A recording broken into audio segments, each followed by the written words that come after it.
बिस्मिल्लाहिर्रहमानिर्रहीम। रब्बिस्समावाति वल अर्ज़ि वमा बैनहुमा अर्रहमानि ला यमलिकून मिन्हु खिताबा।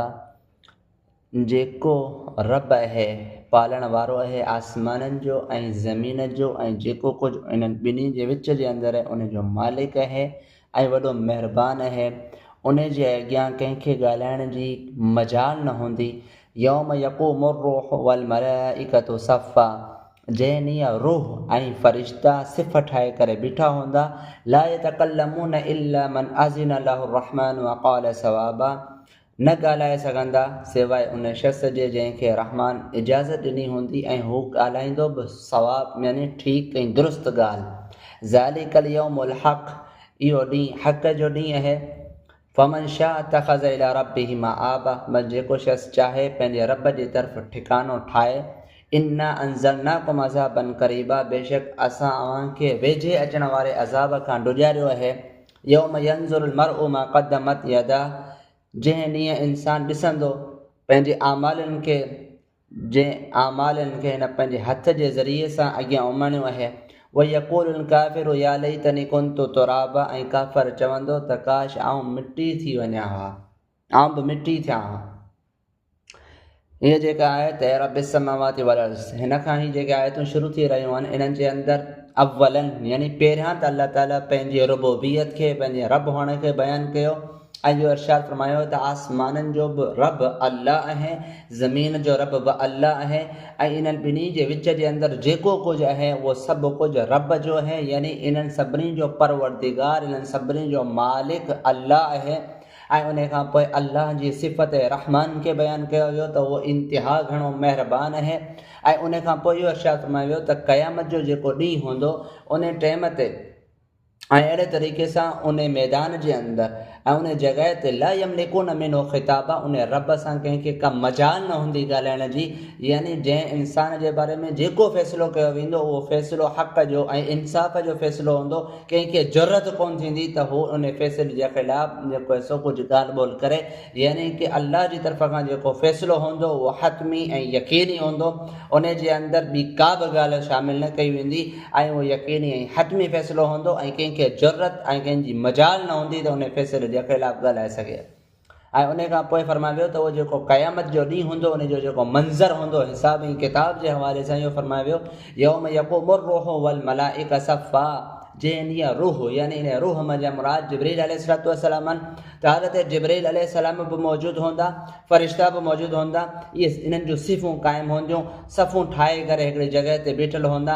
ला यतकल्लमून इल्ला मन अज़िन लहु रहमान, यानी कंहिंखे ज़रूरत ऐं ताक़त न हूंदी त कुझु ॻाल्हाए सघे, यानी केर बि इहा ज़रूरत न कंदो त कंहिं जुमिले खे इस्तेमालु करे सघे सवाइ उन माण्हू जी जंहिंखे रहमान इजाज़त ॾिनी हूंदी उहो ई ॻाल्हाईंदो, उन खां अलावा ॿियो केरु हिकु लफ़्ज़ बि न ॻाल्हाईंदो। यानी मिसाल जे तौर ते हदीस मुबारका जे अंदरि या आयात मुबारका जे अंदरि इहा ॻाल्हि साबित आहे त अंबिया किराम अलैहिस्सलातु वस्सलाम सिफ़ारिश कंदा, शुहदा सिफ़ारिश कंदा, उलमा सिफ़ारिश कंदा। अहिड़े तरीक़े सां मुख़्तलिफ़ अहिड़े क़िस्म जूं रिवायतूं मौजूदु आहिनि त इन्हनि जूं सिफ़ारिशूं क़ाबिल क़बूल हूंदियूं। त लिहाज़ा इन्हनि जी इहा जेका गुफ़्तगू हूंदी, इहा जेका सिफ़ारिश हूंदी, इहा जेका तकल्लुम ऐं ॻाल्हि ॿोल जेका हूंदी उहा बि रहमान उन्हनि खे इजाज़त ॾींदो, उन खां पोइ ई थींदी, उन खां अलावा न थींदी। ऐं अहिड़े तरीक़े सां इहा फरमायो वियो वक़ाल सवाबा, ऐं इहा ॻाल्हि बि सवाब हूंदी यानी दुरुस्त हूंदी, सही ॻाल्हि हूंदी। यानी इहो माण्हू जेका बि ॻाल्हि कंदो उते का लग़्व ऐं बेहूदा ऐं का बेकार ॻाल्हि न कंदो, मन खे सही सही ऐं बहितरीनु ॻाल्हि बयानु कंदो, हक़ ऐं इंसाफ़ वारी ॻाल्हि बयानु कंदो ऐं का बि ग़लति ॻाल्हि हुन जे ज़बान खां न निकिरंदी।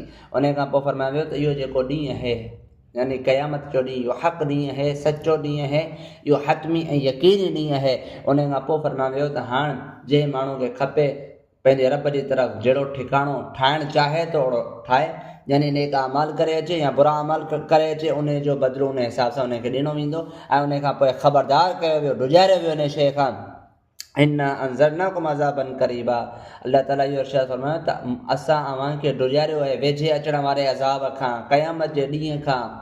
ऐं उन ॾींहं जे हवाले सां इहो फरमायो त उहो ॾींहुं हूंदो यौम यंज़ुरुल मर्उ, जंहिं ॾींहुं इंसान पंहिंजे अमालनि खे पंहिंजी अखियुनि सां ॾिसंदो त मूं कहिड़ा अमल इख़्तियार कया हुआ। यानी दुनिया जे अंदरि उन जेके अमाल इख़्तियार कया हूंदा उहे सभु जा सभु अमाल उन जे अॻियां नामा अमाल खुलियल हूंदो, उन जे अंदरि हू ॾिसंदो हूंदो त मूं कहिड़ा अमल इख़्तियार कया हुआ ऐं उन्हनि ई अमलनि जे हिसाब सां उन जे लाइ जज़ा ऐं सज़ा जो फ़ैसिलो कयो वेंदो। ऐं इहो इरशाद फरमायो वियो मां क़दमत यदा, इन जे हथनि अॻियां कहिड़ा अमल इख़्तियार करे अॻियां उमाणिया हुआ, यानी अॻियां उन छा उमाणियो हो, इहो सभु कुझु जेको आहे सो इन जी इहा जेका हक़ीक़त हूंदी उहा इन्हनि जे अॻियां ज़ाहिर कई वेंदी। ऐं अहिड़े तरीक़े सां काफ़र जे हवाले सां अचे थो, यक़ूलुल काफ़िर या लैतनी कुन्तु तुराबा, काफ़र चवंदो काश आउं बि मिटी थी वञा।